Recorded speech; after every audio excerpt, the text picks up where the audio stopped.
ఇందులో కొంతమంది అయ్యా ఈ కిబో సంస్థ పడిపోయింది, ఈ కిబో సంస్థ లేదు, దానికి సంబంధించినటువంటి కాయిన్సే కానీ అవి మీ దగ్గర ఉన్నా కూడా వృధా, అవిటిని మీరు ఉంచుకున్నా కూడా వృధా, ఆ కాయిన్ రేటు ఇంకా దారుణంగా పడిపోతుంది, బీసీటీలో ఉన్న రేటు కంటే మేము దాంట్లో సగం రేట్ ఇస్తామనేసి నమ్మబలికి వాళ్ళ దగ్గర కాయిన్స్ తీసుకోవడం జరుగుతుంది. కాయిన్స్ తీసుకున్న వాళ్ళు ఒకరి దగ్గర ఒక 1000 కాయిన్స్ ఉంటే వాళ్ళకి ఆ కథలు చెప్పి వాళ్ళ దగ్గర తీసుకున్న తర్వాత తీసుకునే వాళ్ళకు డాడీ మంచి ప్రాజెక్టులు చేస్తుండు, డాడీ చేసే ప్రాజెక్టులు మీరు నమ్మిరంటే ఆ కాయిన్ రేటు బలోపేతంగా పోతుంది, ఆ కాయిన్ రేటు బలోపేతంగా పోయినప్పుడు మీకు మంచి రేట్ వస్తుంది, ఇంటర్నేషనల్ ఎక్స్చేంజ్లో అమ్ముకోనికి అవకాశం ఇచ్చిండు, అమ్ముకోవడానికి అవకాశం ఉన్నది కాబట్టి మీకు మంచి రేట్ వస్తుందని చెప్పడంతో పిచ్చి జనాలు అర్థం చేసుకోక అప్పుడేం చేస్తారంటే ఎక్కువ రేట్లో కొనుక్కోవడం జరుగుతుంది. ఫోటో కావాలంటే ఇది హైప్ చేసి వాళ్ళు అమ్మి ఒకటి చేతి చెవులు మళ్ళీ కింద చంపుకుంటూ పోతున్నారు. మరి ఇది ఏమవుతుంది చివరికి? లాస్ట్ కొనుక్కునేది అవుతాడు. చాలా మంచి పాయింట్ చెప్తున్నాడు. అలా చేసిన తర్వాత చాలా మంది ఏమంటారు, నమ్మయిపోయిన తర్వాత అందరూ కూడా పిచ్చి జనాలు మనం వెళ్ళడం ప్రాజెక్టు గురించి చెప్పారు అంటే చాలా మంది నమ్మటంలో ఉన్నారు. చాలా మంది నమ్మి బీవీ హార్ట్ వస్తుందంటే, బండి వస్తుందంట, కాయిన్ రేటు పోతుందంట, కాయిన్ రేటు మంచి రేట్ వస్తుందంటే పిచ్చి జనాలు ఏం చేస్తారు, మంచి లక్షలు పోసి చాలా మంది నాకు కాల్ చేసిన వాళ్ళు ఉన్నారు. 34 లక్షలు పెట్టినా, నేను 50 లక్షలు పెట్టినా, 40 లక్షలు పెట్టినా, 10 లక్షలు పెట్టినా అని చెప్పే వాళ్ళు ఉన్నారు. ఎందుకు పెట్టరు, దేని చూసి పెట్టారు అంటే వాళ్ళు చెప్పే మాటలు ఆ విధంగా ఉన్నాయి. బీవీ హార్ట్ వస్తుందంట, 300 ప్రాజెక్టులు వస్తున్నాయంట, బీసీటీ వస్తుందంట, ఇంటర్నేషనల్ ఎక్స్చేంజ్లు వస్తున్నాయంట, సార్ చేసిన మంచి ప్రాజెక్టులు తీసుకొస్తుందంట. వాళ్ళు నమ్మబలకడంతో నేను ఈ కాయిన్స్ కొనుక్కున్నా సార్. ఇప్పుడు నా పరిస్థితి ఏంటంటే అవి దగ్గర ఉంచుకోండి, ఇంకా తప్పదు కదా, వాళ్ళైతే తీసుకోరు, మళ్ళీ వాళ్ళకి రిటర్న్ అయితే చేయలేము, వాళ్ళనైతే డబ్బులు ఇవ్వలేము. కాబట్టి ఈ విధంగా చాలా మంది చేస్తున్నారు. కాబట్టి ఈ రోజున బీసీటీలో మీరు అమ్ముకోండి, బీసీటీలో మీరు అమ్ముకున్న తర్వాత మీకు వచ్చే కాయిన్స్ మీకు వస్తాయి. ఈ రోజున మనం ఏమో కావాలనుకున్నాం, ప్రతి ఒక్కరికి న్యాయం జరగాలి. కిబో సంస్థలో ఉన్న ప్రతి ఒక్కరికి మారుమూలలో ఉన్నటువంటి వ్యక్తులకు కూడా న్యాయం జరగాలన్న ఆలోచనతోటి ఒక సరెండర్ అనే అవకాశం కావాలనేసి కోరితే ఏ వ్యక్తి కూడా ఎక్కడ కూడా ఇస్తామనేసి ఎవరు కూడా చెప్పలేదు. ఏ సంస్థలో కూడా సరెండర్ అనే అవకాశము మీ ఐడిలో మీరు 500 పెట్టినందుకు మీ డబ్బులు నీకు ఇస్తాననేసి ఏ సంస్థ కూడా చెప్పలేదు. ఇప్పటి వరకు చాలా గవర్నమెంట్ రూల్స్ అండ్ రెగ్యులేషన్స్ ప్రకారంగా ఉన్నటువంటి కంపెనీలే ఇప్పటికీ కూడా గవర్నమెంట్ తరఫు నుండి డబ్బులు చెందని వాళ్ళు చాలా మంది ఉన్నారు. అది రిటర్న్ వస్తాయని, ఇంకా రేపు వస్తాయని, మాకు వస్తాయని చెప్పడం జరుగుతుంది, కానీ ఇంకా కూడా ఎవరికి కూడా అందలేదు. ఈ రోజున మనం కోరుకునేది ఏంటి, ఎవరైతే ఉండాలనుకుంటున్నారో, ఎవరైతే వెళ్ళిపోతాను అనుకుంటున్నారో, ఎక్కడైతే వాళ్ళ అకౌంట్లలో ఎలాంటి ట్రాన్సాక్షన్ జరగని ఎడల వాళ్ళకు వాళ్ళ అమౌంట్ వాళ్ళకు ఇవ్వండి అనేసి కిబో సంస్థ యొక్క CEO గారు కిలపర్తి వెంకటరావు సార్ గారిని కోరడంతో ఖచ్చితంగా దాన్ని ఏర్పాటు చేస్తానని చెప్పడం జరిగింది.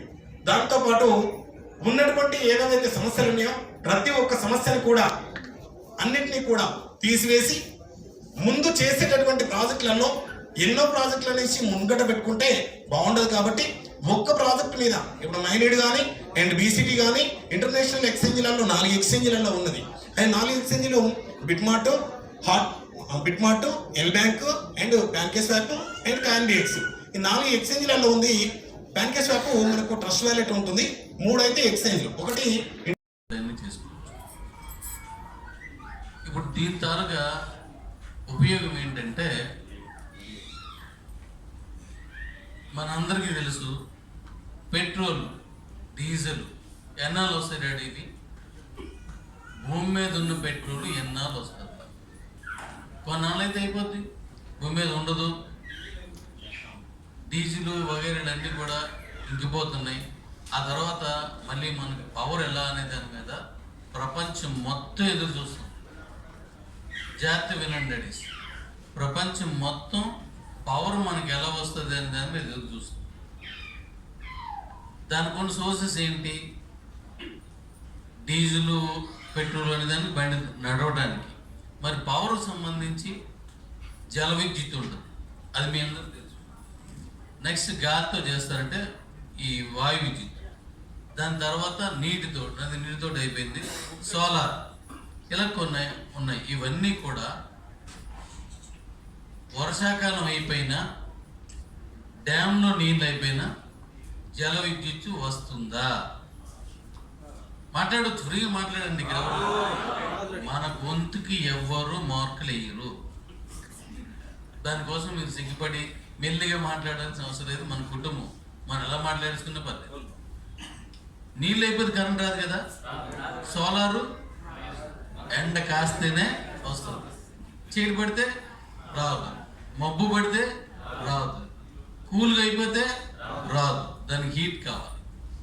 ఇంకా కోల్ తోటి ఇప్పుడు మన ఎన్టీపీసీ లాంటివి ఉన్నాయి. ఇలాంటి మనందరికి మన ఇండియాలో ఎక్కువగా విద్యుత్ వచ్చే దాంట్లో జల విద్యుత్, తర్వాత ఈ కోల్తో చేస్తుంది. ఇంత అంటే కోల్ అంటే బొగ్గుతో చేసినవి వస్తుంది. ఇవి ఎన్నాళ్ళు వస్తాయి, కొన్ని రోజులు అయ్యేసరికి ఆ నిలవలు కూడా అయిపోతాయి. మనకి ఇక్కడ బెల్లంపల్లి నుంచి ఎవరు వచ్చారండి, ఎవరు చేతండి కొంచెం అక్కడ ఈ కోల్ ఎక్కువ కదా ఏరియా అంతా. అవును సార్. ఆ నిలవలు కూడా అయిపోతే ఆల్రెడీ కోల్ మైన్స్ అన్ని కొన్ని క్లోజ్ అవుతున్నాయి సార్. క్లోజ్ అవుతున్నాయి. Mines, underground mines close అవుతున్నాయి. దాన్ని ఓపెన్ కాస్ట్ చేస్తున్నారు.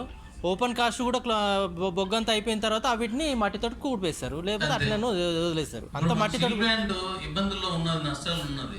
ప్రధాన కారణం ఏంటి తెలుసా? దానికి మైన్సే. అటు ఆ మైన్స్ లేవు, ఇటు కోల్ కూడా లేదు, బొగ్గు కూడా లేదు. ఎన్టీపీసీ 1-2 సార్లు ఆగిపోయింది. ఎన్నడి ఆగిపోయింది.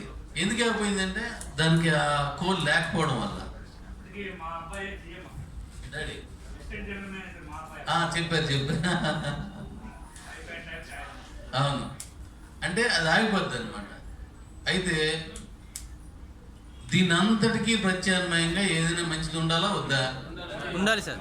అంతవరకు ఈ నడుస్తూ ఉంటాయి. మీకు అందరికి తెలుసు ఒకటి, ఇది వరకు పలానా కరెంటు లేదా పలానా బండికి ఏదైనా కనిపెట్టాడని అంటే కొన్ని రోజుల తర్వాత ఆడు చనిపోయాడు, ఆయన దాడి చేశారు, ఆయన పట్టుకెళ్ళిపోయారు. ఇవి విన్నాం కదా. ఇవి ఈ మధ్యకాలంలో లేవు. ఎందుకంటే వనరులు మనకు చాలా అవసరం. అలాంటి వాళ్ళని కాపాడుకుంటున్నారు. ఇప్పుడు మనం చైనా కానీ అమెరికా కానీ వీటన్నిటికి పవర్ లోపం చాలా ఉంది అన్నిటికీ. మన ఆంధ్రప్రదేశ్ తీసుకోండి, మన తెలంగాణ కానీ, ఇక్కడ మన అవసరాల కంటే తక్కువ కరెంట్ ఉత్పత్తి అవుతుంది. అవునా? తక్కువ అవుతుంది. ఇలాంటి వాటిలన్నింటికి పరిష్కారంగా మనం ఒక సిస్టమ్ని తయారు చేయడం జరిగింది. నేను చాలా సంవత్సరాల నుంచి చేసుకుంటూ వచ్చాను.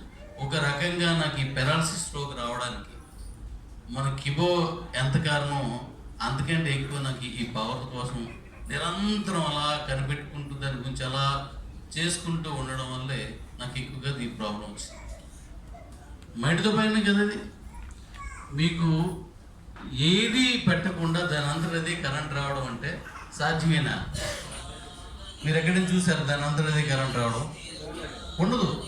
అంటే ఏదైనా ఒక ఆధారం ఉండాలి. ఆధారం లేకపోతే అసలు రానే రాదు. అలాంటిది మనం తయారు చేసిన దానికి ఏం లేదు. యాక్చువల్గా ఇదే బండి, ఇదే ఇప్పుడు మీకు ప్రజెంట్ చేయబోయేది ఒక ఢిల్లీలో తీసుకెళ్ళి నేను చేసి చాలా పెద్ద పబ్లిసిటీ, చాలా పెద్ద పబ్లిసిటీ, అర్థం కాదు కూడా అంత పెద్దది అవుతుంది. కానీ మన ఫ్యామిలీ కంటే పెద్ద ప్రపంచం నాకు లేదు.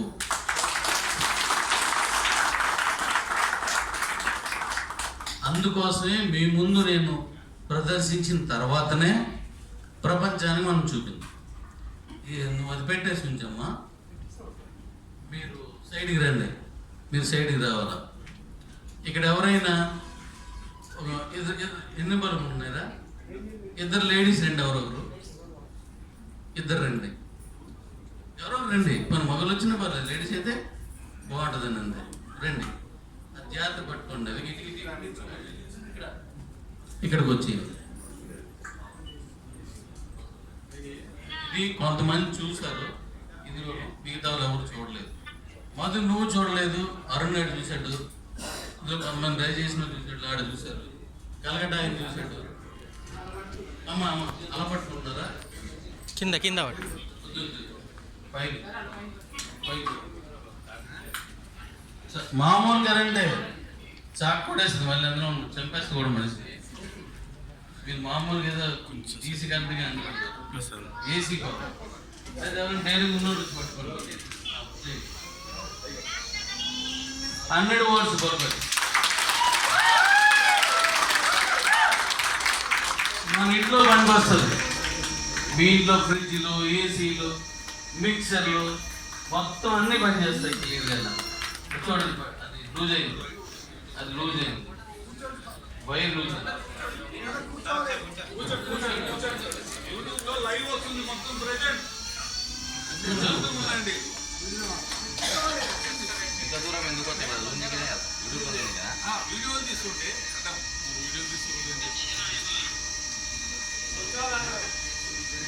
ఓకేనా?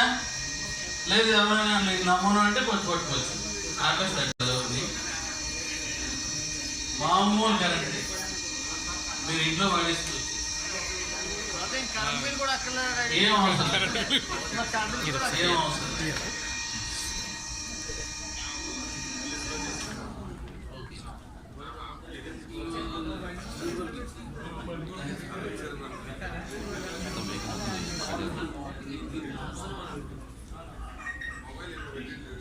ఇది నేను విడిగా తయారు చేశాను. ఇది మన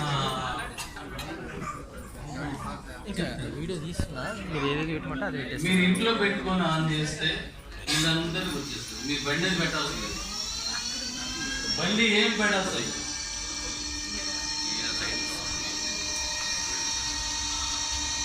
ఎవరికైనా డౌట్ ఉందా? గుర్తుపెట్టుకోవచ్చు. ఓకే, అలా ఉంది. కూర్చో అలా పెట్టు.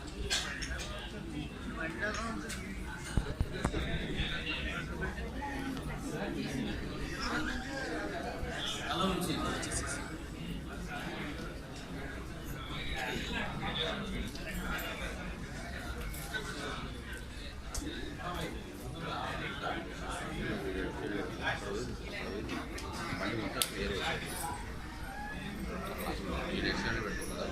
ఓకే. చూసిన తర్వాత వీడియోలు నాకు పంపి యూట్యూబ్లో. ఇంకోటి వీడియో చూపిస్తున్నాను సార్.